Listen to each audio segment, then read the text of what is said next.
নবীজি বলেন, এই দুনিয়ার জমিনে যারা আল্লাহর কোরআনকে মোহাব্বত করে ভালোবেসে ইন্তেকাল করবে, মরে যাবে, মরে যাওয়ার পরে ওই মোহাব্বতকারী কোরআনকে যখন অন্ধকার কবরের মধ্যে শোয়ানো হবে, কবর এমন এক ঘর যেখানে নাই কোনো বাতি, নাই কোনো সাথী, নাই কোনো জানালা, উপরে থাকবে কাঁচা বাঁশের চাটাই।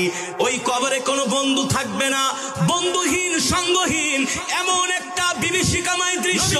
একজন মানুষকে যখন কবরের মধ্যে শোয়ানো হবে, আল্লাহর নবী রাহমাতুল লিল আলামিন বলে ওই মানুষটা ওই সময় নিজেকে এতটা একাকিত্ব মনে করবে, নিঃসঙ্গ মনে করবে, ওই কবরে কোনো বন্ধু পাবে না, সাথী পাবে না। খোদার কসম করে বলি, যারা দুনিয়ার জমিনে আল্লাহর কোরআনকে মোহাব্বত করবে, এই কোরআন তার জন্য কবরে সাথী হয়ে যাবে।